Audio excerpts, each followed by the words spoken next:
we're going over the purchase and sale agreement. Um, Obviously, you have to have this one if you are buying anything. So make sure you do.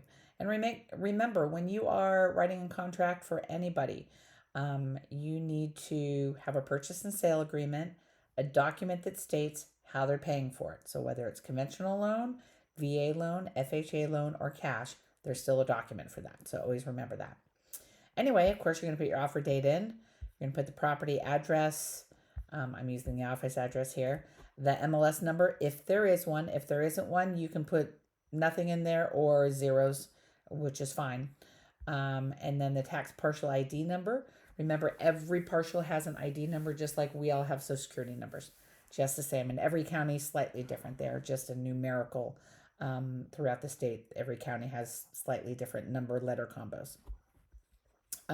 When I putting a purchase agreement in, I ask the other side, by chance, do they have a legal description? Often they will have it uploaded into the documents in FMLS or Georgia MLS. So take a look there to see if they do. If not, you can say attach as an exhibit here too, and request a copy from one of our alliance partners, attorneys. So that's often what I will do and have that be part of the contract. If it's condominium, obviously you're going to put that resale purchase and sale agreement or exhibit in with the contract as well. Or if it's same as described in the deed book, page whatever, or sorry, book whatever, page whatever. Remember, however, in tax records, those often can be wrong. There are some of the counties you can actually pull up the deed books to double check that. But what I do, I tend to just get a copy of the legal description and make it an exhibit myself. You have to put what price you're putting the property for. Closing costs. If you're not asking for any closing costs, fill that out in zero. I think that's important to do. Closing date and possession.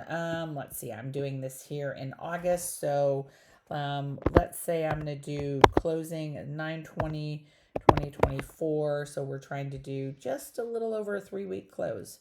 And so that's kind of important. We're going to do it upon closing. However, your other options are X amount of days after closing. So that's where you have a temporary occupancy agreement. Sometimes folks need a couple days after closing to be able to pack up and move on. Sometimes they need 30 days, even 60 days.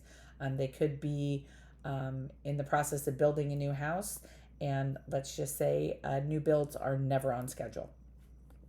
So, but if you do have that scenario, one way or the other, you are going to need to have a temporary occupancy agreement.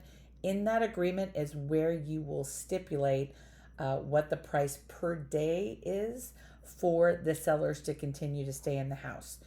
You can do some free days, and then maybe after a week or two or whatever it is, you can state then a price per day that it will cost for them to stay there.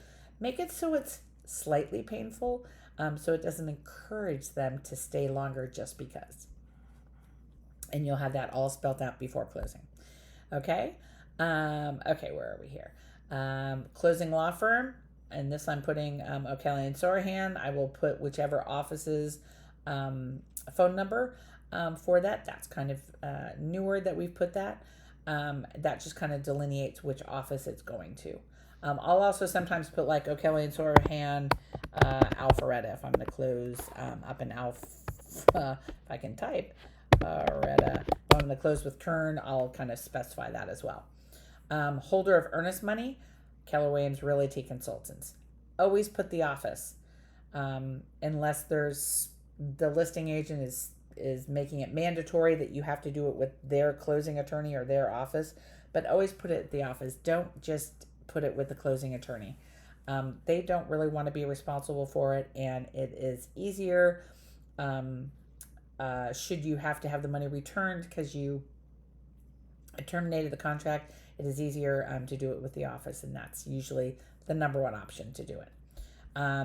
Earnest money, as Melba says, it has no relationship to what the price of the house is.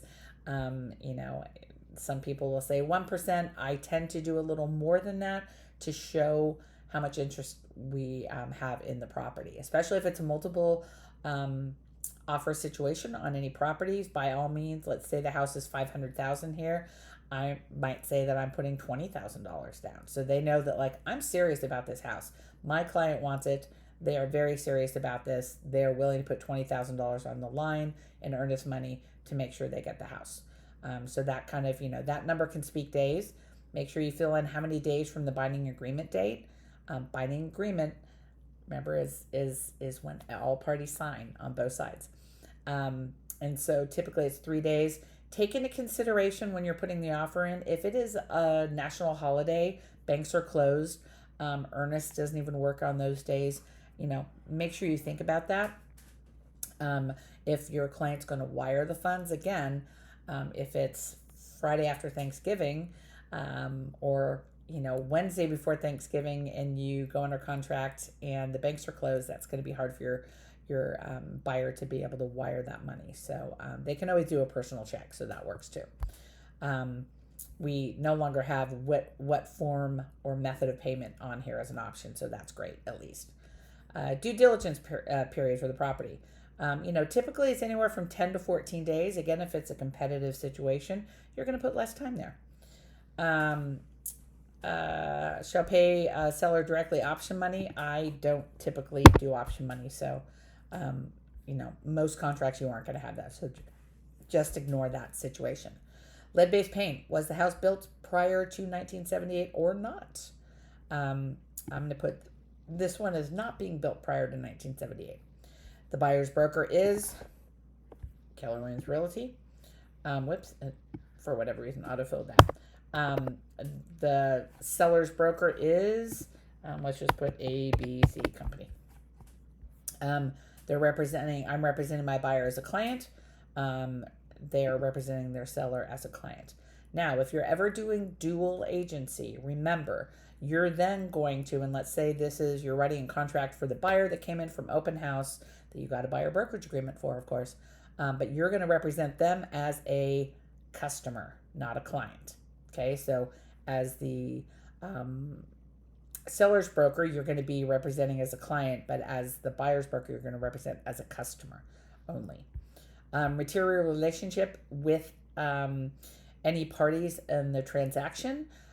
If you are related to any of them, you need to disclose that there. If they're your brother, your sister, your mother, your father, your spouse, your child, make sure you put something in there. If they're your old college roommate, you don't need to disclose that. Time limit of offer, be reasonable on that. Don't put an offer in at 6 p.m. at night and expect a response by 9 a.m. tomorrow morning, because first of all, your clients might not get the signatures back to you in a timely fashion, and that's going to be ticking away some of those hours. So I typically try to minimum give 12 hours to 15 hours, but typically it'll be 24 hours. And I always make it not at 9 p.m. or 11 p.m. at night. I try to make it no later than 5 or 6 p.m.